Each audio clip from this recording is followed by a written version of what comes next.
तो आवाज सही तरीके से जा रही होगी। एंड अभी आप लोग का टाइम है, अगर आप रूटीन देखिएगा तो केमिस्ट्री क्लास का टाइम है। और केमिस्ट्री क्लास में आज हम लोग मोस्ट इंपॉर्टेंट एक चैप्टर के बारे में कवर कर रहे हैं, जहां से बहुत सारे एमसीक्यू क्वेश्चन आपके टेस्ट में आएंगे। और ये अपना क्या है, एटम एंड इट्स स्ट्रक्चर है, और इसका ऑलरेडी आपको भेजा जा चुका है। जो जो इम्पोर्टेंट पॉइंट है, सारे इंपॉर्टेंट पॉइंट को हम लोग शॉर्ट समरी के फॉर्म में मैं आपको बता दूंगा। मतलब जो जो इम्पोर्टेंट रहेगा, सारे इंपॉर्टेंट को हम लोग पॉइंट बाई पॉइंट करके हम लोग कवर कर लेंगे। तो पॉइंट बाई पॉइंट करके कवर कर लेंगे तो यहाँ से क्या हो जाएगा, ये पोर्शन खत्म हो जाएगा। तो इसको वन बाई वन करके चलिए स्टार्ट करेंगे और एक एक करके कवर करेंगे। जहां आपको समझ में नहीं आएगा बताइएगा आप। और ये जो चैप्टर है, इसमें मैक्सिमम आपको याद रखने वाली बात ध्यान रखना है। और ये जो चैप्टर है, ये कह सकते हैं मेनली आपका क्लास 11 का ये चैप्टर है। यानी क्लास 11 का जो पूरा पोर्शन है एटम और इट्स स्ट्रक्चर का, उसमें क्या क्या आपको याद रखना है, आप ध्यान से देखिएगा। पीडीएफ थोड़ा सा बड़ा भी है, बट पीडीएफ को समझने के बाद नीचे उसमें एमसीक्यू क्वेश्चन और साथ में फिल इन द ब्लैंक्स के क्वेश्चन आपको दिए गए हैं। तो अगर आप उस पीडीएफ को सही से समझ जाइएगा, जो जो मैं पॉइंट बताऊंगा सारे पॉइंट को आप याद रखिएगा। और आप पेपर और पेन वगैरह, आवाज कट कट के जा रही है, सबको जा रही है आवाज कट कट के? नहीं। वो तुम्हें भी आपका नेटवर्क में इशू होगा राजवी, इसलिए आपको प्रॉब्लम आ रहा होगा। सो देखिएगा क्या क्या इंपॉर्टेंट है। और ये पीडीएफ मैंने आपको ऑलरेडी भेजा भी हूँ। पीडीएफ को आप देखे भी होंगे, मैं भी पीडीएफ को सीरियसली पढ़ लिया हूँ। क्या क्या इंपॉर्टेंट है आपके लिए, सब बात मैं आपको देखे छाट के पहले बता दे रहा हूँ। और जहां जहां से एमसीक्यू क्वेश्चन पूछा गया है, वहां पे मैं बेसिकली पहले ही हिट करके आपको बता दूंगा। लैंग्वेज को लेकर के कोई दिक्कत होगा तो बीच में बताइएगा, इससे कोशिश करूंगा कि सारे लैंग्वेज को मैं इजी वे में बता दूं। सबसे पहला इस एटॉमिक स्ट्रक्चर वाले चैप्टर में, ये क्लास 11 का चैप्टर है एटॉमिक स्ट्रक्चर। और एटॉमिक स्ट्रक्चर में क्या हम लोग देखते हैं, एटम के स्ट्रक्चर को लेकर के बात करते हैं। इस एटम के स्ट्रक्चर में हम लोग मेनली जाते हैं कि ये जो कोई भी अपना ऑब्जेक्ट है, कोई भी अपना मैटर है, जो भी अपना पदार्थ है, वो किससे बना है, एटम से बना है।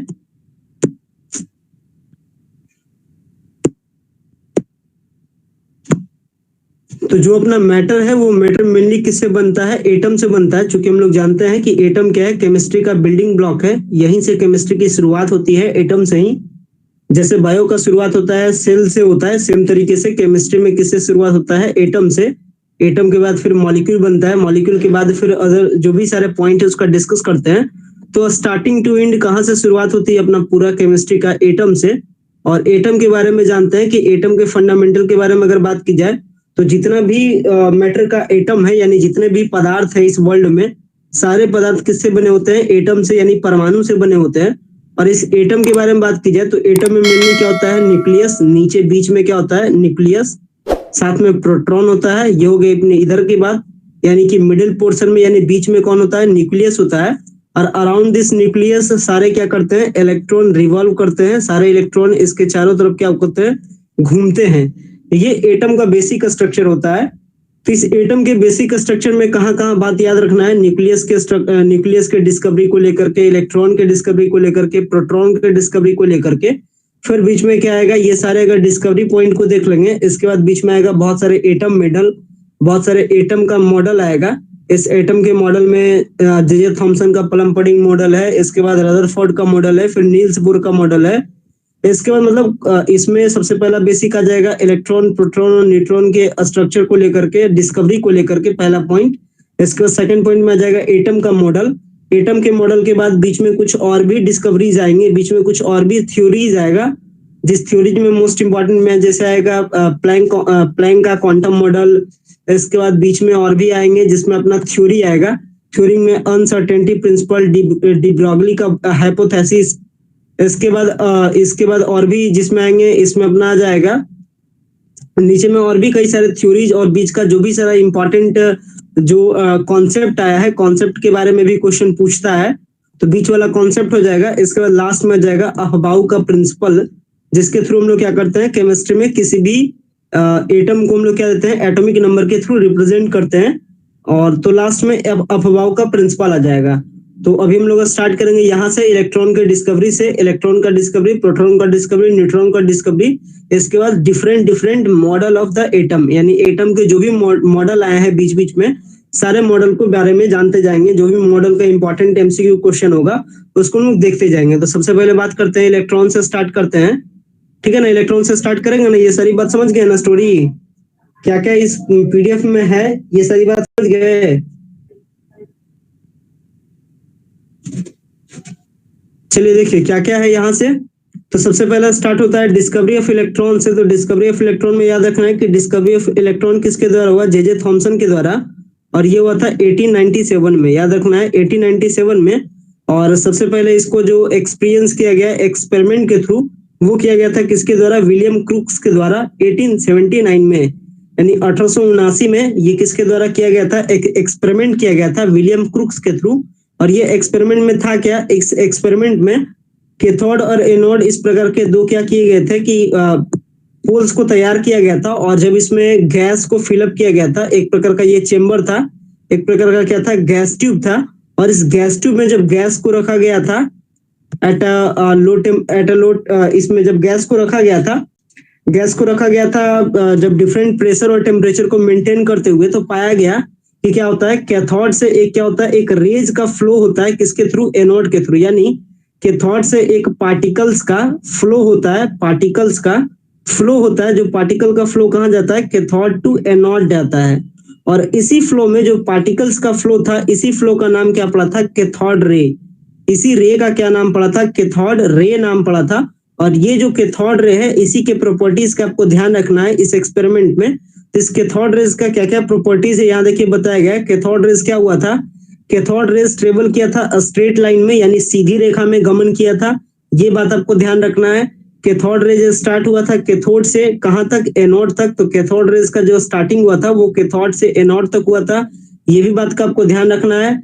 इसके बाद कैथोड रेज कंसिस्ट होता है किससे, निगेटिवली चार्ज पार्टिकल से। यानी cathode rays consist of negatively charge particle, ऋणात्मक पार्टिकल्स को रखता है। ये भी बात का आपको ध्यान रखना है। इसके बाद जब इलेक्ट्रिक फील्ड को अप्लाई किया जाएगा तो ये क्या होगा, ये डिफ्लेक्ट कर जाएगा। यानी when electric field is applied on the cathode rays particle then it deflect. ये क्या करेगा, डिफ्लेक्ट करेगा। क्योंकि क्यों, इसका मेन रीजन क्या है, क्योंकि कैथोड रेज कंसिस्ट करता है निगेटिवली चार्ज्ड पार्टिकल को। तो कैथोड रेज से रिलेटेड ये जितने भी 3-4 मेन पॉइंट्स है, सारे मेन पॉइंट्स को याद रखिएगा। यहाँ से आपका एमसीक्यू क्वेश्चन एराइज होगा। आफ्टर दैट आगे बढ़ते हैं। तो कैथोड रेज के केस में किस चीज का डिस्कवरी हुआ था, इलेक्ट्रॉन का। मतलब जो कैथोड रेज होता है वो कैथोड रेज क्या था, बेसिकली निगेटिवली चार्ज्ड पार्टिकल था। और इसी निगेटिवली चार्ज्ड पार्टिकल का नाम क्या पड़ा, जे थॉमसन ने इसका नाम दिया 1897 में, इलेक्ट्रॉन इसका नाम दिया। तो ये तो हो गई थी इलेक्ट्रॉन की डिस्कवरी को लेकर के। इसके बाद इलेक्ट्रॉन डिस्कवरी में एक चीज और आता है, E/m का रेशियो, यानी इलेक्ट्रॉन और मास का इसका रेशियो। तो E/m का जो रेशियो है वो फर्स्ट टाइम किसके द्वारा दिया गया था, जे थॉमसन ने ही दिया था।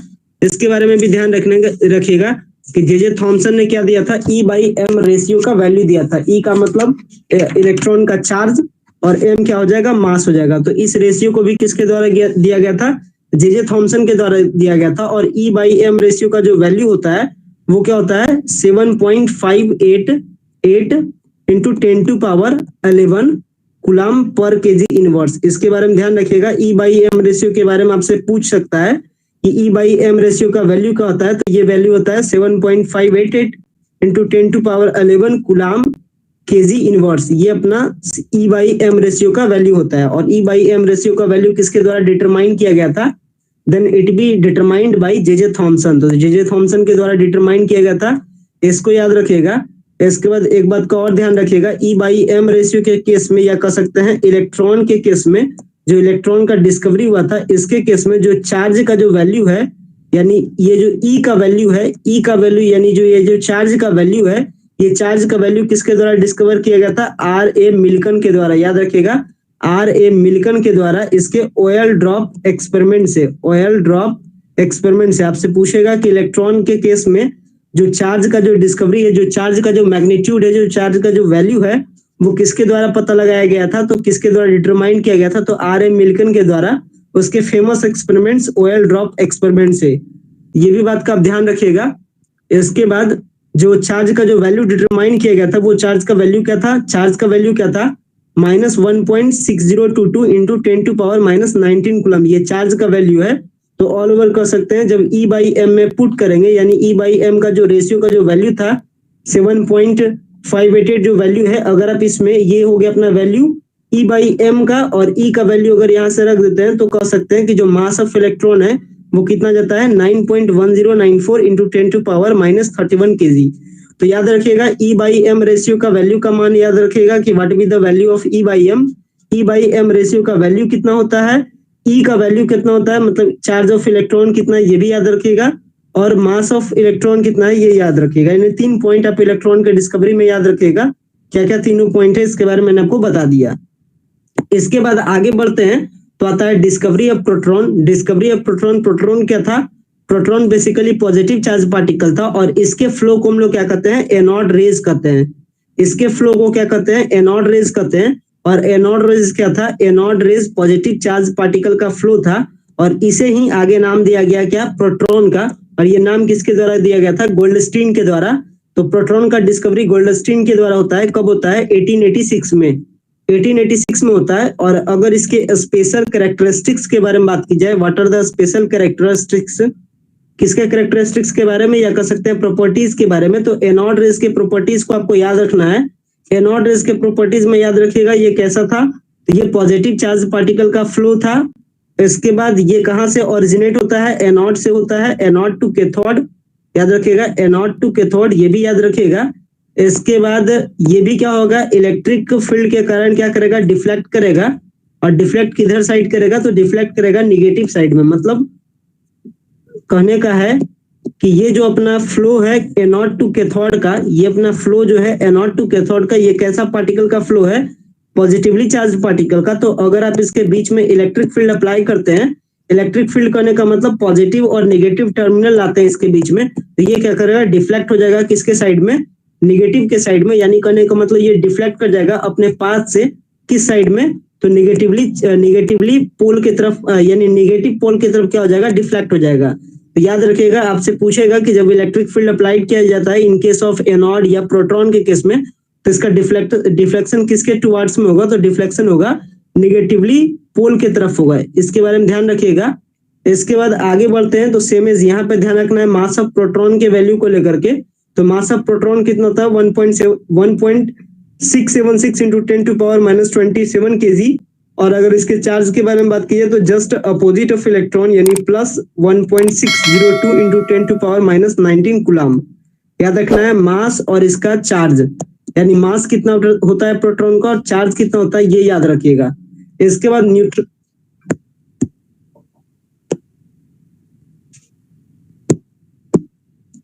इसके बाद आगे बढ़ते हैं तो यहाँ ध्यान रखिएगा न्यूट्रॉन के बारे में। न्यूट्रॉन जो पार्टिकल है वो कैसा पार्टिकल है, न्यूट्रल है, यानी इसका किसी भी प्रकार का चार्ज नहीं है, इसमें ना पॉजिटिव पार्टिकल है ना नेगेटिव पार्टिकल है। ये कैसा पार्टिकल है, न्यूट्रॉन न्यूट्रल पार्टिकल है। और इसका डिस्कवरी होता है जेम्स चैडविक के द्वारा 1932 में, ये भी याद रखेगा। इसके बाद इलेक्ट्रॉन, प्रोटॉन, न्यूट्रॉन के बारे में जितना मैंने आपको बात बताया ऊपर का ध्यान रखना है, जहां से एमसीक्यू क्वेश्चन आपका उठेगा। आगे बढ़े तो आता है अब मॉडल, यानी एटम को एक्सप्लेन करने के लिए डिफरेंट मॉडल आया। और सबसे पहला मॉडल आया था किसका, जे थॉमसन का मॉडल आया था जिसका नाम था plum pudding model. Plum pudding model का किस फॉर्म में एक्सप्लेन किया गया था, देख सकते हैं प्लम पडिंग मॉडल में बताया गया था कि इलेक्ट्रॉन क्या होता है, जस्ट वाटरमेलन के सीड्स की तरह होता है। वाटरमेलन करने का मतलब तरबूज आप देखे होंगे, और तरबूज के फॉर्म में ही इसको एक्सप्लेन किया गया था। और इसमें बताया गया था कि जो इलेक्ट्रॉन होता है वो इलेक्ट्रॉन क्या होता है, एज ए सीड्स के फॉर्म में बीच में होता है। इसके बाद क्या होता है, बीच का जगह आपका गैप होता है। तो ये जे थॉमसन का पहला मॉडल था किसको लेकर के, एटम को लेकर के। और ये कंपैरिजन हुआ था किससे, वाटरमेलन से कंपैरिजन हुआ था, यानी प्लम पडिंग मॉडल इसका नाम दिया गया था, याद रखिएगा। और इस मॉडल का क्या क्या स्पेशल बात है ये आप ध्यान रखिएगा। तो ये जो मॉडल है अपना, ये किसके द्वारा दिया गया था, फर्स्ट मॉडल ऑफ एटम किसके द्वारा आया था, जे थॉमसन के द्वारा, ये आपको याद रखना है। इसके बाद ये जो अपना एटम का जो मॉडल था, ये एटम का जो मॉडल है वो कंप्लीटली एक्सप्लेन नहीं कर पाया था, इसका एक कंप्लीटली एक्सप्लेनेशन नहीं कर पाता था, किसका, एटम को लेकर के ये मॉडल कंप्लीटली एक्सप्लेन नहीं कर पाता था।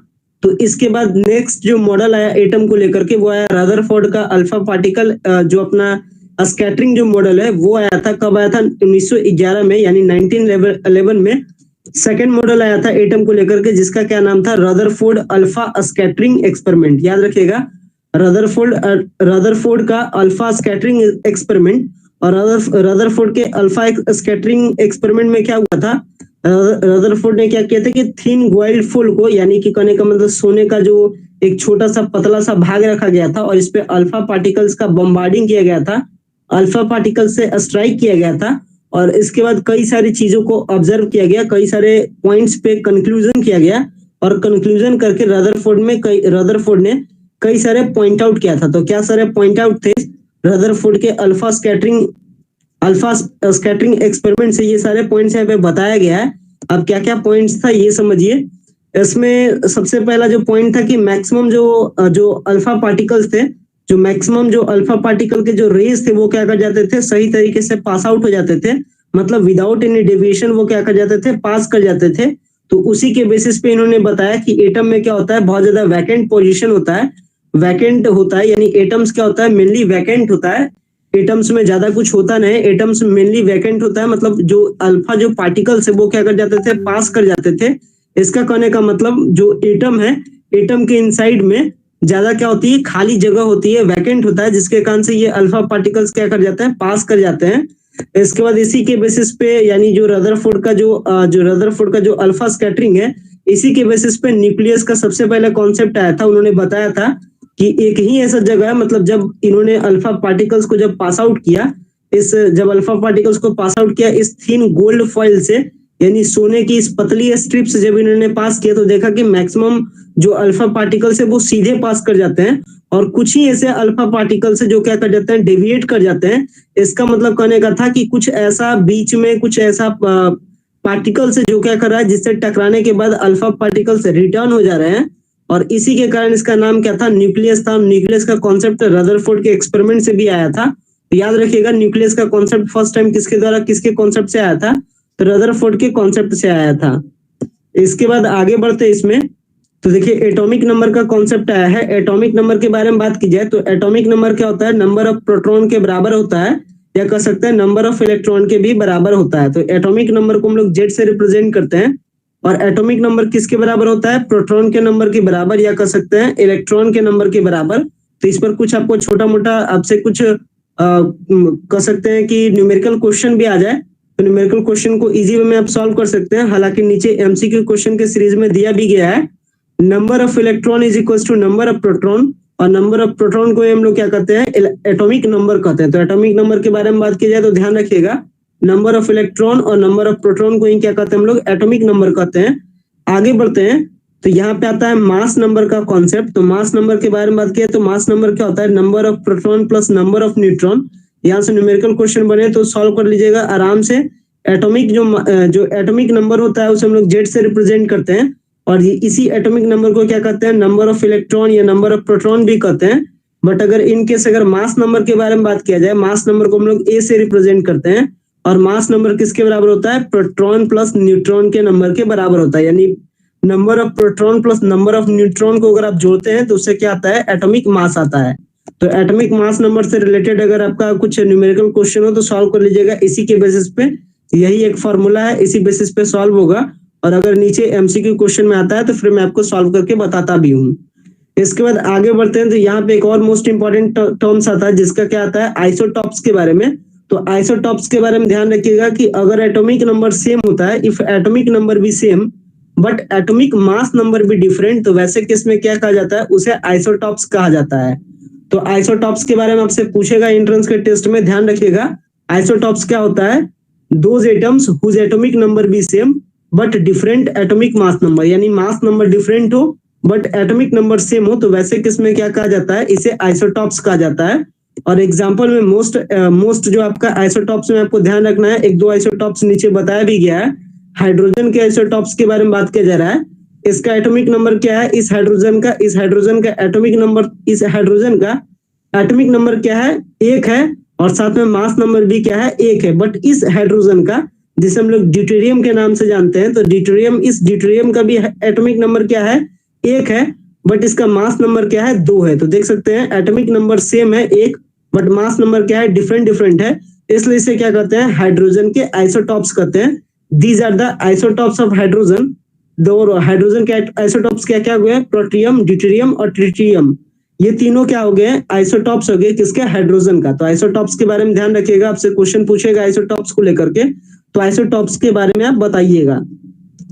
जैसे यहाँ पे हाइड्रोजन के कितने आइसोटॉप्स थे? तीन आइसोटॉप्स थे किसके? हाइड्रोजन के केस में। क्लोरीन के केस में देख सकते हैं दो आइसोटॉप्स किसके किसके केस में? क्लोरीन के केस में। एक तो अपना क्लोरीन का जिसका एटॉमिक नंबर क्या है? 17 है, बट एक का मास नंबर 35 है और एक दूसरे का मास नंबर क्या है? 37 है।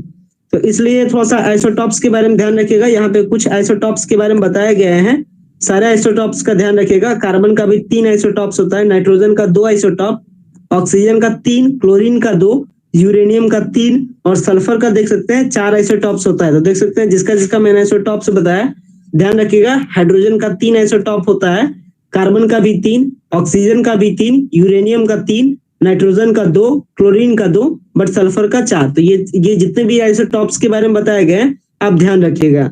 और आइसोटॉप्स के अगर कैरेक्टरिस्टिक्स के प्रॉपर्टीज के बारे में बात करें, जिसका बेसिक एक प्रॉपर्टीज क्या है कि एटॉमिक नंबर तो सेम होगा, बट क्या होगा? एटॉमिक मास नंबर क्या होगा? डिफरेंट होगा। इसके बाद आगे बात करते हैं आइसोटॉप्स के बाद। तो आइसोटॉप्स के बाद रदरफोर्ड के मॉडल को लेकर के ड्रॉबैक्स है, इसको आपको स्किप करना है। इसके बाद यहाँ देखिए, याद रखिएगा मैक्सवेल का इलेक्ट्रोमैग्नेटिक थ्योरी के बारे में। किसके बारे में? मैक्सवेल का इलेक्ट्रोमैग्नेटिक थ्योरी। और मैक्सवेल का इलेक्ट्रोमैग्नेटिक थ्योरी क्या करता है कि एवरी चार्ज पार्टिकल रेडिएट्स क्या करता है? Electromagnetic radiation. जैसे in case of atomic structure आप जानते हैं क्या कि इलेक्ट्रॉन क्या करता है? इलेक्ट्रॉन लगातार रिवॉल्व करता है, इलेक्ट्रॉन चारों तरफ क्या करता है? घूमता है। किसके चारों तरफ? न्यूक्लियस के चारों तरफ। तो इलेक्ट्रॉन क्या है? बेसिकली एक चार्ज्ड पार्टिकल है।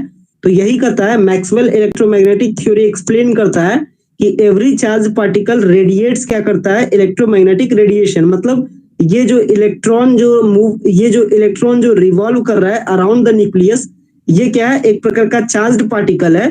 तो कह सकते हैं electron be the charged particle. तो इलेक्ट्रॉन क्या करेगा? इलेक्ट्रोमैग्नेटिक रेडिएशंस को क्या करेगा?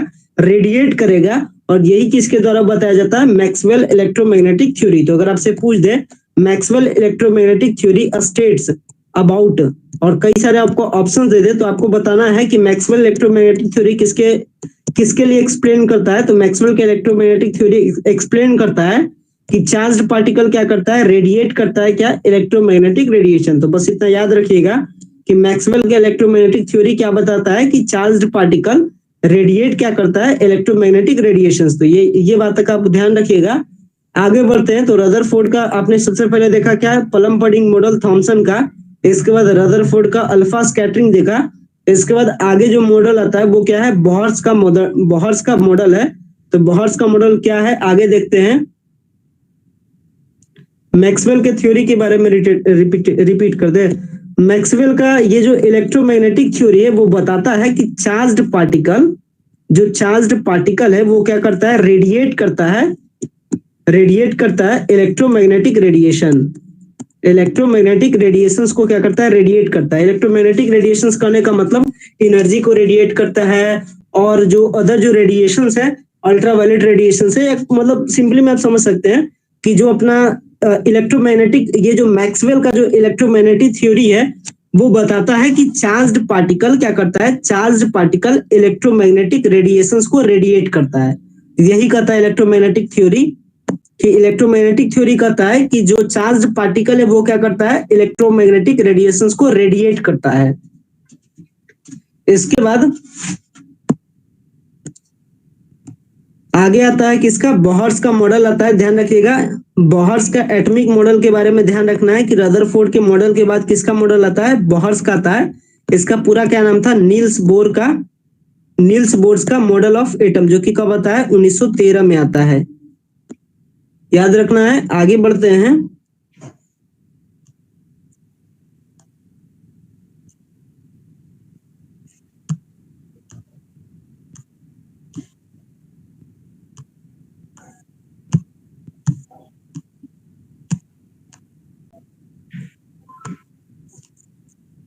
जो एमसीक्यू क्वेश्चन आपके टेस्ट के लिए जरूरी है उसी सबको बता रहे हैं। कारण है कि ऐसे जब देखिएगा तो बहुत ज्यादा चैप्टर बड़ा हो जाएगा। बट जो अगर सही से पढ़े होंगे केमिस्ट्री में, या कह सकते हैं केमिस्ट्री में अगर इंटरेस्ट होगा तो ये पीडीएफ को डिटेल में पढ़ सकते हैं। बट अगर आपको बस टेस्ट में एमसीक्यू क्वेश्चन निकालने से मतलब है, तो जो जो आपको पॉइंट बता रहे हैं बस सारे पॉइंट को आप शॉर्ट नोट्स में अपने नोटबुक पे उतार दीजिएगा और उसको याद कर लीजिएगा, आपका काम हो जाएगा। इसके बाद यहाँ एक मोस्ट इंपॉर्टेंट थ्योरी आता है जिसका नाम है प्लैंक का क्वांटम थ्योरी। क्या नाम है? प्लैंक का क्वांटम थ्योरी।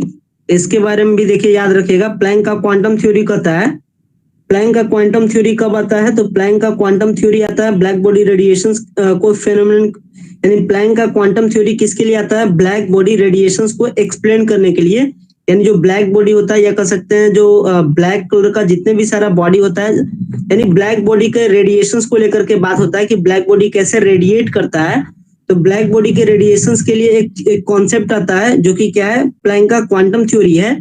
और according to Planck quantum theory, Planck का क्वांटम थ्योरी कहता है कि एनर्जी जो रेडिएट होता है वो किसके फॉर्म में होता है? पैकेट के फॉर्म में होता है। और प्लैंक का क्वांटम थ्योरी क्या बताता है? E is equals to h nu, यानी जो अपना एनर्जी है वो रेडिएट होता है किसके फॉर्म में? पैकेट के फॉर्म में। और यही है प्लैंक का, यही है क्या, यही जो थ्योरी है इसको हम लोग कहते हैं प्लैंक का क्वांटम थ्योरी। यानी energy can be radiated in the form of packet of energy.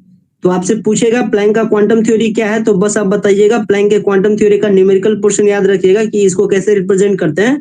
तो E is equals to h nu, यही आपको याद रखना है बस। प्लैंक के क्वांटम के थ्योरी में प्लैंक का क्वांटम थ्योरी क्या हो जाएगा? E is equals to h nu. मतलब कहने का मतलब कि एनर्जी जो रेडिएट होता है, एनर्जी रेडिएट होता है किस फॉर्म में? तो in the form of packet of energy. यानी एनर्जी के पैकेट के फॉर्म में क्या होगा? ये रेडिएट होगा।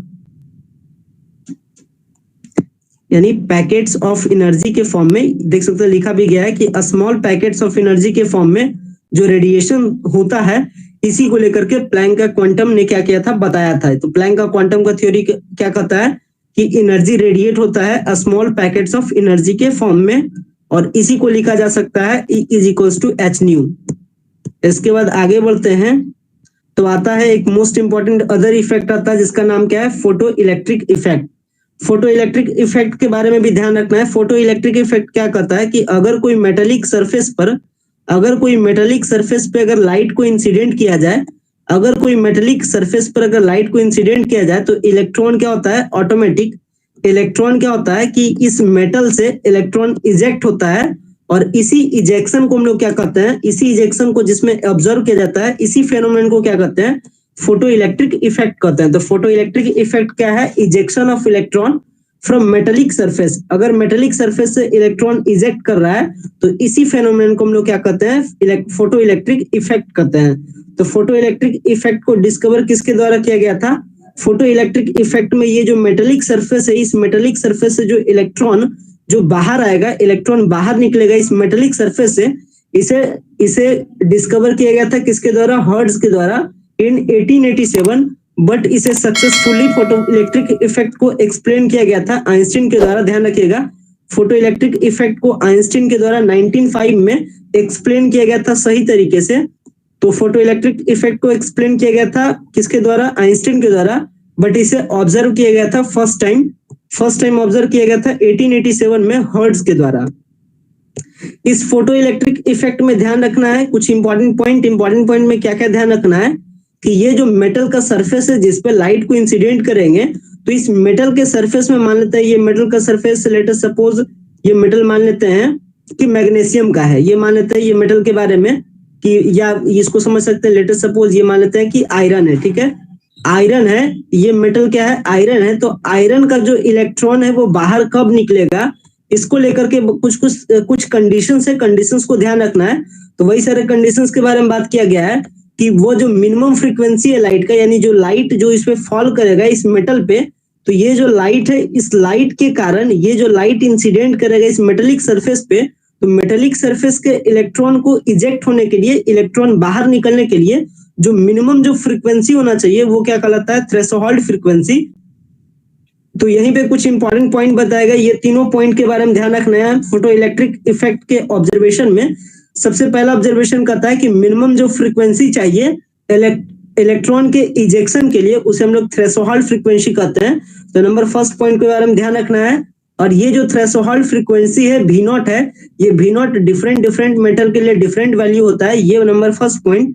इसके बाद नंबर सेकंड पॉइंट याद रखना है, जो काइनेटिक एनर्जी है इलेक्ट्रॉन का, मतलब मेटेलिक सरफेस से, ये जो मेटेलिक सरफेस है इससे जो इलेक्ट्रॉन जो बाहर निकलेगा उसका जो काइनेटिक एनर्जी होगा वो किस पे डिपेंड करेगा, वो इंडिपेंडेंट होता है किससे, इंटेंसिटी से। मतलब जो लाइट इंसिडेंट कर रहा है इस मेटेलिक सरफेस पे इलेक्ट्रॉन को बाहर निकालने के लिए, तो इसका जो काइनेटिक एनर्जी है इस इलेक्ट्रॉन का, वो क्या होता है, इंडिपेंडेंट होता है किससे, इंटेंसिटी से। तो ये आपसे पूछेगा कि फोटो इलेक्ट्रिक इफेक्ट में आपसे पूछेगा कि जो काइनेटिक एनर्जी है वो क्या होता है, डिपेंड करता है इंटेंसिटी पे या डिपेंड नहीं करता है। तो आपको बताना है कि डिपेंड नहीं करता है, मतलब इंडिपेंडेंट होता है। इसके बाद ये 2 पॉइंट हो गया आपका, एक तो थ्रेशोल्ड फ्रीक्वेंसी का और दूसरा अपना क्या कि इंटेंसिटी पे डिपेंड नहीं करता है। और इसे ही देख सकते हैं यहाँ पे, इसे पिक्टोरियल के फॉर्म में दर्शाया भी गया है। मतलब मेटल के सरफेस से इलेक्ट्रॉन का बाहर निकलना, इजेक्शन होना, यही फोटो इलेक्ट्रिक इफेक्ट है। और इस फोटो इलेक्ट्रिक इफेक्ट में जो लाइट इंसिडेंट करता है उसका एक मिनिमम फ्रीक्वेंसी होना चाहिए, उसी को क्या कहते हैं हम लोग, थ्रेशोल्ड फ्रीक्वेंसी कहते हैं। और ये जो इलेक्ट्रॉन बाहर निकलेगा मेटेलिक सरफेस पे, ये डिपेंड नहीं करता है इसके इंटेंसिटी पे। ये 2 पॉइंट बस ध्यान रखना है इस फोटो इलेक्ट्रिक इफेक्ट में। इसके बाद एक और पॉइंट आता है, पॉइंट क्या है, dual behaviour of electromagnetic radiation. Dual behaviour of electromagnetic radiation कहता है कि जो पार्टिकल्स होता है, जो अपना मैटर है, वो मैटर क्या करता है, मैटर दोनों पार्ट्स के नेचर को बिहेव करता है। एक तो अपना पार्टिकल नेचर भी, और एक अपना वेव नेचर भी। तो डुअल बिहेवियर का कहेगा कि जितने भी सारे मैटर्स दोनों बिहेवियर में बिहेव करते हैं, एक तो पार्टिकल नेचर भी और वेव नेचर भी। तो डुअल नेचर यही बताता है कि जो मैटर्स है वो बिहेव करता है पार्टिकल नेचर भी as well as wave nature भी। तो यही बस याद रखिएगा कि डुअल बिहेवियर का मतलब क्या है। तो डुअल बिहेवियर का मतलब है कि पार्टिकल नेचर भी और वेव नेचर भी, यानी पार्टिकल्स के जैसा भी बिहेव करेगा और वेव के जैसा भी बिहेव करेगा, यही बताता है हमें डुअल बिहेवियर। तो डुअल बिहेवियर का अगर एमसीक्यू क्वेश्चन पूछेगा तो बस इतना ही याद रखिएगा कि पार्टिकल नेचर भी बिहेव करेगा और वेव नेचर भी बिहेव करेगा। इसके बाद थोड़ा सा स्पेक्ट्रम में ध्यान रखना है। स्पेक्ट्रम में यहाँ का मेन क्वेश्चन आप पूछेगा, यहाँ से ध्यान रखिएगा कि ये देख सकते हैं हाइड्रोजन का स्पेक्ट्रम है, यानी मतलब हाइड्रोजन का स्पेक्ट्रम के बारे में बताया जा रहा है कि हाइड्रोजन का स्पेक्ट्रम कितने फॉर्म में बांटा जा रहा है। तो हाइड्रोजन का जो स्पेक्ट्रम है वो 5 पार्ट में बांटा जा रहा है।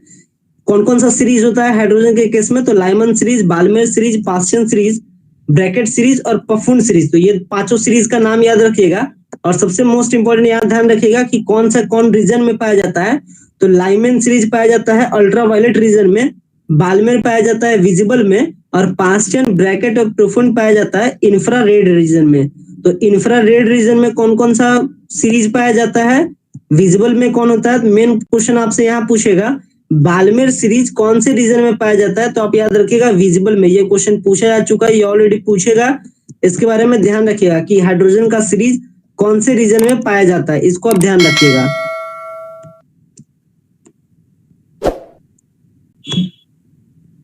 इसके बाद जो बोर्स मॉडल का जो एटम है, बताया भी थे कि नील्स बोर का 1913 में मॉडल आता है, किसके बेसिस पे, प्लैंक के क्वांटम थ्योरी पे। तो आपसे क्वेश्चन पूछेगा कि नील्स बोर का जो एटॉमिक मॉडल है वो किस पर बेस्ड है, तो आपको बताना है प्लैंक के क्वांटम थ्योरी पर। और प्लैंक का क्वांटम थ्योरी क्या बताया था कि जो एनर्जी होता है वो रेडिएट करता है किसके फॉर्म में, पैकेट्स ऑफ एनर्जी के फॉर्म में। ये मैंने आपको बताया था। इसके बाद इसी नील्स बोर वाला जो 1930 का जो एटॉमिक मॉडल है, इसका कुछ स्पेशल पॉइंट है। चलिए स्पेशल पॉइंट को भी देख लेते हैं, यहां से भी क्वेश्चन पूछता है। तो ध्यान रखना है, इलेक्ट्रॉन रिवॉल्व करता है around the nucleus in a definite circular path, जिसको हम लोग क्या कहते हैं, ऑर्बिट कहते हैं। ये डायरेक्टली क्वेश्चन आपसे पूछेगा, electron revolve around the nucleus in a certain circular path called, क्या कहते हैं, तो इसको हम लोग क्या कहते हैं, ऑर्बिट कहते हैं। आपको ऑप्शन में दे देगा ऑर्बिट, सेल, और भी कुछ ऑप्शन में दे सकता है, बट ध्यान रखिएगा हमेशा किसमें इसका सही आंसर क्या होगा, ऑर्बिट होगा। और सारे ऑर्बिट का जितना भी ऑर्बिट होता है, सारे ऑर्बिट का एक डिफिनिट एनर्जी होता है, ये भी याद रखिएगा। यानी जिसमें इलेक्ट्रॉन मूव करता है, जिसमें इलेक्ट्रॉन घूमता है, रिवॉल्व करता है, उस ऑर्बिट का क्या होता है, अपना एक सर्टेन एनर्जी होता है, एक डिफिनिट एनर्जी होता है। ये सेकंड पॉइंट है नील्स बोर्स के मॉडल का। इसके बाद ये जो अपना ऑर्बिट है, जिस ऑर्बिट में इलेक्ट्रॉन रिवॉल्व करता है अराउंड द न्यूक्लियस, इसका एक डिफिनिट एनर्जी होता है। और इस ऑर्बिट को क्या किया जाता है, बांटा जाता है डिफरेंट सेल में, जिस सेल का नाम क्या है, KLMN, यानी ऑर्बिट को सब डिवाइड किया जाता है सेल के फॉर्म में, जिसे हम लोग क्या कहते हैं, KLMN कहते हैं। तो ये भी बात का ध्यान रखिएगा। इसके बाद एक चीज का यहाँ पे याद रखना है, एंगुलर मोमेंटम ऑफ इलेक्ट्रॉन को लेकर के, कि जो इलेक्ट्रॉन का जो एंगुलर मोमेंटम होता है वो किसके फॉर्म में होता है, NH/2 पाई के फॉर्म में होता है। ये याद रखिएगा, NH/2 पाई के फॉर्म में क्या होता है, इसका एंगुलर मोमेंटम होता है। तो ये फॉर्मूला आपसे डायरेक्टली पूछ सकता है, angular momentum of an electron is equals to what, और आपको कई सारे ऑप्शन दे दिए जाएंगे, बट ध्यान रखिएगा इसका फॉर्मूला क्या होता है, NH/2 पाई होता है। इसके बाद आगे बढ़ते हैं।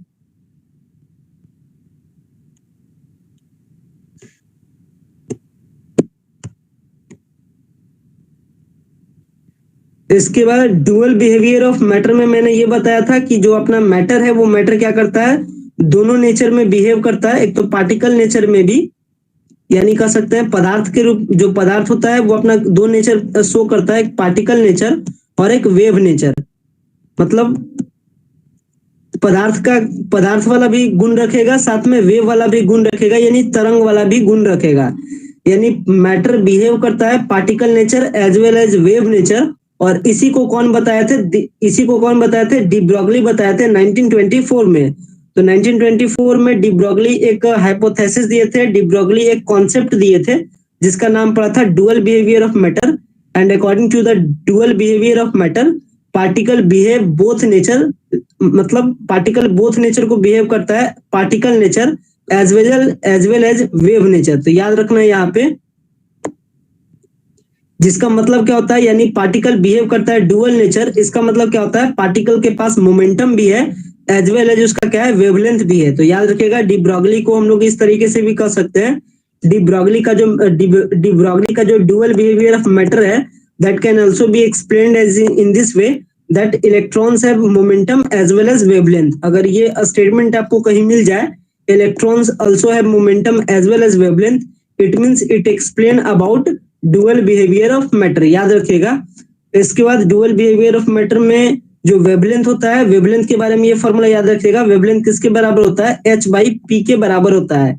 H जहां क्या हो जाएगा, H प्लैंक का कांस्टेंट हो जाएगा, और P क्या हो जाएगा, मोमेंटम ऑफ द पार्टिकल हो जाएगा। तो याद रखिएगा, जो वेवलेंथ होता है वो क्या होता है, H/m होता है, या कह सकते हैं H/P के बराबर होता है। तो इस न्यूमेरिकल पोर्शन को याद रखना है।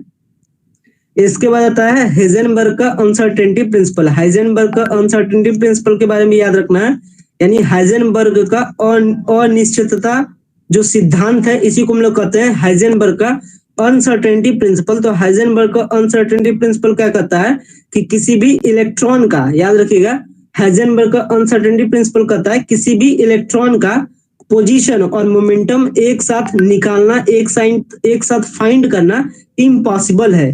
तो आपसे डायरेक्टली पूछ सकता है हाइजेनबर्ग का अनसर्टेनिटी प्रिंसिपल क्या है, तो आपको बताना है कि हाइजेनबर्ग का अनसर्टेनिटी प्रिंसिपल कहता है it is impossible to determine simultaneously the exact position and exact momentum. यानी किसी भी इलेक्ट्रॉन का exact position and exact momentum find करना क्या है, डिफिकल्ट है, इम्पॉसिबल है। And this is Heisenberg uncertainty principle. और हाइजेनबर्ग के अनसर्टेनिटी प्रिंसिपल को न्यूमेरिकली इस फॉर्म में लिखते हैं, ध्यान रखिएगा, del x into del vx is greater than equal to H/4 pi m। याद रखिएगा, इसे ही हम लोग क्या कहते हैं, हाइजेनबर्ग का अनसर्टेनिटी प्रिंसिपल कहते हैं। तो इसका न्यूमेरिकल फॉर्म को याद रखिएगा, ये ऑलरेडी पूछा जा चुका है, आपसे डायरेक्टली पूछेगा हाइजेनबर्ग का अनसर्टेनिटी प्रिंसिपल इट मींस क्या होता है। इस तरीके से आपको 3-4 ऑप्शन दे दिया जाएगा, तो आप यहाँ पे इसको चूज कीजिएगा, del x into del vx is greater than equal to H/4 pi m। इसे ही हम लोग क्या कहते हैं, हाइजेनबर्ग का अनिश्चितता प्रिंसिपल कहते हैं, अनिश्चितता सिद्धांत कहते हैं। तो हाइजेनबर्ग का अनसर्टेनिटी प्रिंसिपल क्या होता है, याद रखिएगा ऊपर से। इसके बाद एटॉमिक नंबर वगैरह देख भी लिए होंगे। इसके बाद यहीं पे नीचे आता है अफबाउ का प्रिंसिपल आएगा, एटॉमिक नंबर को रिप्रेजेंट करने को लेकर के। तो इसको हम लोग शॉर्ट के फॉर्म में, इसका मैं ट्रिक के फॉर्म में आपको एक छोटा सा क्लिप दे दूंगा रिकॉर्डेड के फॉर्म में, जहां से आपका ये पोर्शन कवर हो जाएगा। तो यहाँ से क्वेश्चन पूछेगा, मतलब जो किसी भी जो एटॉमिक नंबर है, एटॉमिक नंबर को आप कैसे रिप्रेजेंट करते हैं, उसे ही हम लोग क्या करते हैं, यानी एटॉमिक नंबर का जो, जैसे मान लेते हैं लेट अस सपोज सोडियम है, तो सोडियम मान लेते हैं, सोडियम क्या होता है, इसका एटॉमिक नंबर 11 है। इस सोडियम को आप कैसे लिखते हैं, इसके सेल के फॉर्म में, इसे ही हम लोग कहते हैं अफबाउ के प्रिंसिपल से कैसे लिखते हैं, मतलब 1s2, यह फॉर्मूला आप जानते भी होंगे, ये वाला कॉन्सेप्ट है अफबाउ का, जिसके अकॉर्डिंग कहा जाता है कि एटॉमिक नंबर को आप लिखे इस पैटर्न में। इस पैटर्न में क्या कहता है, 1s सबसे पहले आता है, सबसे पहले क्या होता है, सेल होता है sp-d-f, आप जानते हैं। और मैक्सिमम किस में क्या होता है, s में 2 इलेक्ट्रॉन, p में 6, इसके बाद क्या बोले, हाँ 2 6 10 14 वाला कॉन्सेप्ट, sp-d-f वाला कॉन्सेप्ट में, मतलब एटॉमिक नंबर को आप कैसे लिखिएगा, हालांकि पूछता नहीं मतलब, बट फिर भी याद रखना होता है, मे भी कोई क्वेश्चन पूछ दे कि सोडियम को लिखिए, सोडियम में 11 होता है, तो सोडियम को लिखिए किस फॉर्म में लिखिएगा, तो 2s1 2s2 किस तरीके से लिखना होता है, यही वाला कॉन्सेप्ट यहाँ से बस आता है। 1s2 1s2 2s2 2p6 3s2, ये जो कॉन्सेप्ट होता है 1s 2s 2p, इस तरीके वाला जो फॉर्मूला होता है, ये क्या होता है, अफबाउ का प्रिंसिपल है। तो अफबाउ का जो सिद्धांत है, अफबाउ का जो प्रिंसिपल है, वो वाला बस कॉन्सेप्ट याद रखिएगा। तो इसी के फॉर्म में लिखा जाएगा, सबसे पहले 1s, फिर 2s, फिर 2p, फिर 3s, फिर 3p, फिर 4s, इस फॉर्मूला के तहत लिखा जाता है। और इसमें जानते हैं कि s क्या होता है, 2 इलेक्ट्रॉन, s में मैक्सिमम 2 रखना है, p में 6 रखना है। ये वाला जो 2 6 10 14 वाला जो कॉन्सेप्ट है, उसी के अकॉर्डिंग लिखना है आपको एटम को लेकर के। कोई भी एटॉमिक नंबर आपको दे दे कि बताइए इलेक्ट्रॉन का, मतलब बता, पूछ देगा आपसे कि एल्यूमिनियम का कैसे लिखिएगा, तो बस इसी फॉर्मूला पे लगा करके लिखिएगा। फॉर्मूला का सीरीज आप देख रहे हैं, हमेशा इस तरीके से चलिएगा, इस तरीके से चलिएगा, और इसी के तरीके में आप हमेशा लिख दीजिएगा।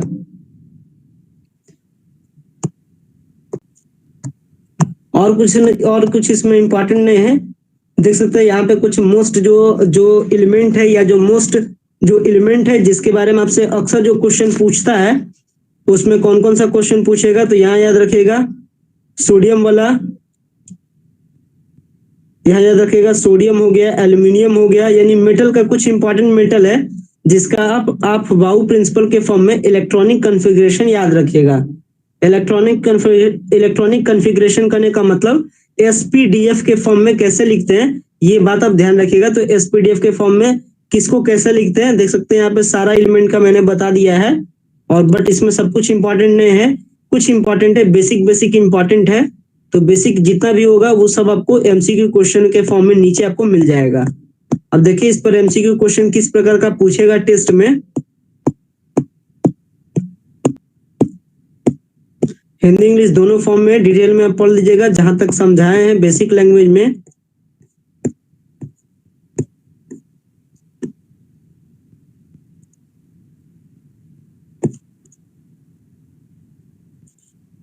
देखिए क्वेश्चन सबसे एक देख सकते हैं, बेसिक क्वेश्चन है, कैथोड रेज के बारे में कौन सी बातें सही नहीं है। यहाँ देखिए क्वेश्चन बताया जा रहा है कि कैथोड रेज के बारे में बात कौन सा सही नहीं है। They are electromagnetic wave, they produce heat, they produce mechanical pressure, they possess kinetic energy. तो इस प्रकार का जो क्वेश्चन है, सारे क्वेश्चन का आंसर भी देखिए यहाँ पे नीचे आपको बता दिया जाएगा। तो सारा क्वेश्चन को आप ध्यान में रखिएगा। तो ये सारा जो एमसीक्यू क्वेश्चन है, एमसीक्यू क्वेश्चन को एक बार जरूर कंप्लीट कर लीजिएगा। इससे आपका इस चैप्टर का जो एमसीक्यू पोर्शन है वो आपका कवर हो जाएगा, और टेस्ट में ज्यादा कुछ डिटेल में पूछेगा नहीं।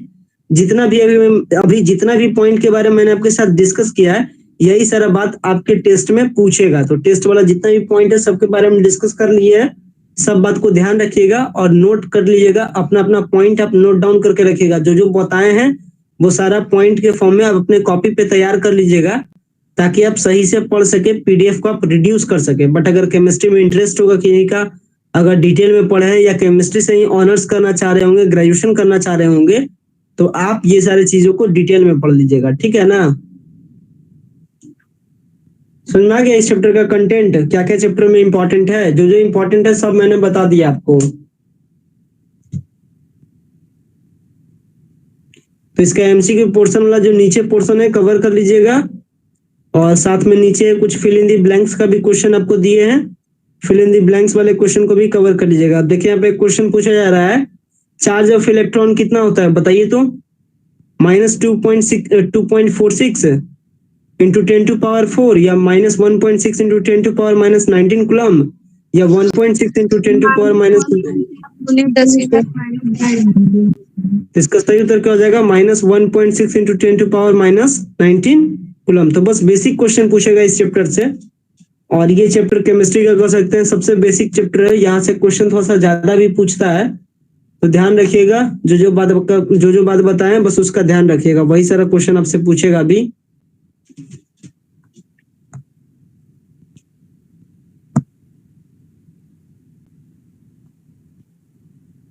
अब देखिए क्वेश्चन पूछ रहा है, कैथोड रेज कंसिस्ट करता है इलेक्ट्रॉन को, प्रोटॉन को या पॉजिट्रॉन को? कैथोड किरणें किसको रखता है? तो कैथोड किरणें यानी कैथोड रेज किसको रखता है? इलेक्ट्रॉन को रखता है। तो यही सब बात है। सब क्वेश्चन को आप ट्राई कीजिएगा अपने स्तर से। जो क्वेश्चन का आंसर नहीं आपको पता चल पाएगा या क्वेश्चन जो आपको नहीं समझ में आएगा उसको फिर आप ग्रुप में पूछिएगा, ठीक है ना? तो कितना क्वेश्चन हो गया? 30 क्वेश्चन आपका है फिल इन द ब्लैंक्स के फॉर्म में, और तो लगभग 20 क्वेश्चन आपका एमसीक्यू के फॉर्म में, यानी कह सकते हैं इस चैप्टर से आपका 50 क्वेश्चन है। अगर आप 50 क्वेश्चन कर लीजिएगा तो फिर आपका कोई भी क्वेश्चन टेस्ट में तो आपका छूटने वाला नहीं है, ठीक है ना? अब क्वेश्चन देखिए फिर से पूछ रहा है, आइसोटॉप्स में क्या होता है? तो आइसोटॉप्स के बारे में बात की थी, जितने के बारे में बात किए सारा से रिलेटेड यहाँ पे क्वेश्चन आपको देखने को मिल जाएगा। तो सारा क्वेश्चन को कंप्लीट कर लीजिएगा, सारा क्वेश्चन को कंप्लीट कर लीजिए। पीडीएफ को एक बार फिर से पढ़ लीजिएगा, अपने तरीके से पढ़ लीजिएगा, बट जो इम्पोर्टेंट था मैंने आपको बता दिया, ठीक है ना? और कुछ क्वेरी है बताइए। पटना यूनिवर्सिटी वाला तो अभी तक टेस्ट का डेट डिक्लेयर नहीं है। टेस्ट जून लास्ट में जाएगा या जुलाई के फर्स्ट वीक में जाएगा, ये भी कहना डिसाइडेड नहीं है। पिछले साल का केमिस्ट्री का क्वेश्चन में इस चैप्टर से क्या पूछा गया था, देखिए खोजते हैं।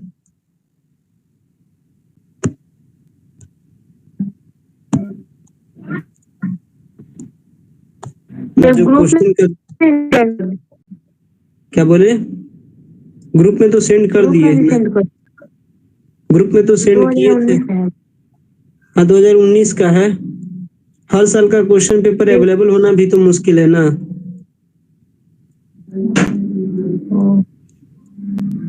पटना यूनिवर्सिटी का तो क्वेश्चन बाहर निकलने ही नहीं देता है, क्वेश्चन पेपर आने बाहर नहीं देता है, मोबाइल से ही जो भी थोड़ा सा इधर उधर बाहर हुआ वही सब आता है। देखिए इलेक्ट्रॉनिक कॉन्फ़िगरेशन पूछा था, देखिए इस चैप्टर से क्वेश्चन पूछा था इलेक्ट्रॉनिक कॉन्फ़िगरेशन पूछा था, Z = 46 के बारे में। तो इसका इलेक्ट्रॉनिक कॉन्फ़िगरेशन के लिए क्या करेंगे, सबसे नियरेस्ट जो नोबेल गैस है उससे होगा। तो सबसे नियरेस्ट इसका नोबेल गैस क्या था? क्रिप्टन था। इसको लेकर के सॉल्व किया गया। तो इलेक्ट्रॉनिक कॉन्फ़िगरेशन का जो लिस्ट है आप उसे देख करके इसको सॉल्व कर सकते हैं। तो एक तो क्वेश्चन आ गया इलेक्ट्रॉनिक कॉन्फ़िगरेशन का। इलेक्ट्रॉनिक कॉन्फ़िगरेशन का एक छोटा सा वीडियो आपको देंगे रिकॉर्डेड के फॉर्म में, क्योंकि इलेक्ट्रॉनिक कॉन्फ़िगरेशन का एक क्वेश्चन आपसे पूछता है हर साल। तो इलेक्ट्रॉनिक कॉन्फ़िगरेशन का एक छोटा सा अच्छा वीडियो दे देंगे समझ करके, बहुत ही कह सकते हैं एक्सपर्ट वे में इसको बनाएंगे ताकि आपको समझ में आ जाए। तो एक इलेक्ट्रॉनिक कॉन्फ़िगरेशन का एक आपको दे देंगे। तो एक इलेक्ट्रॉनिक कॉन्फ़िगरेशन का पूछा था, और क्या पूछा है इससे?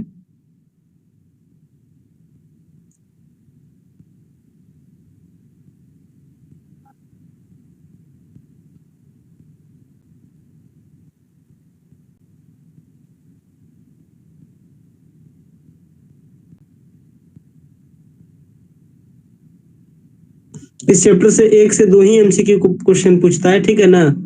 इस चैप्टर से 1-2 एमसीक्यू क्वेश्चन पूछेगा, और इस बार 2019 वाला जो टेस्ट था उसमें एक ही एमसीक्यू क्वेश्चन पूछा था, इलेक्ट्रॉनिक कॉन्फ़िगरेशन खाली पूछा था। बट जितना बात बताया है उसको ध्यान रखिएगा, तो क्वेश्चन उससे बाहर एक भी क्वेश्चन नहीं आएगा, ठीक है ना? उसको ध्यान रखिएगा। जितना भी पॉइंट बताए सबको शॉर्ट नोट्स के फॉर्म में आप अपने कॉपी पे जरूर अपना नोट्स बनाइएगा। हमेशा मेरे पीडीएफ पे डिपेंडेंट नहीं रहिएगा। पीडीएफ बड़ा होता है, पीडीएफ में आधा अधूरा काट छाट के नहीं देना पड़ता है, सब कुछ को देना पड़ता है। इसलिए आप अपना नोट्स जरूर तैयार कीजिएगा। जितना बस पॉइंट बताए हैं ऊपर से एक बार आप पढ़ते जाइएगा, जो हम बताते गए थे सारा पॉइंट के फॉर्म में आप अपने नोटबुक में बताते जाइएगा। साइन आप करके सेंड करते हैं। क्या बोले? पीडीएफ जो आप सेंड किए हैं, जो इम्पोर्टेंट क्वेश्चन रहता है उसको अंडरलाइन कर देते हैं।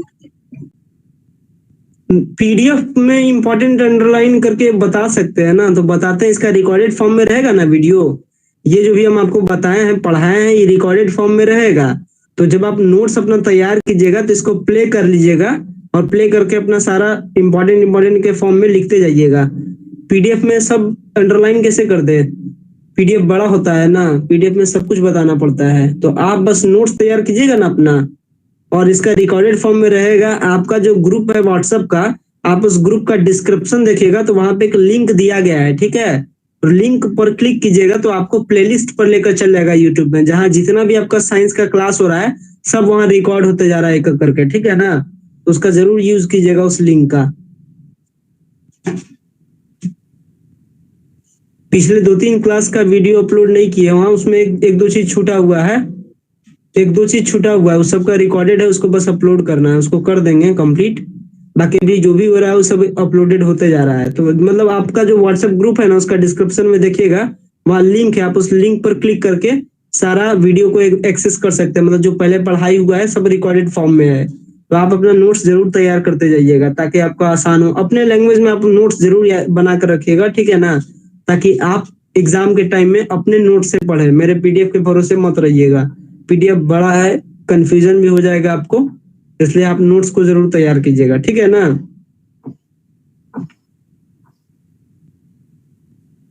ठीक है, फिर यही सब बात का ध्यान रखिएगा। जो जो पॉइंट बताते जाए बस पॉइंट को याद करते जाइएगा। क्लास को एंड करते हैं।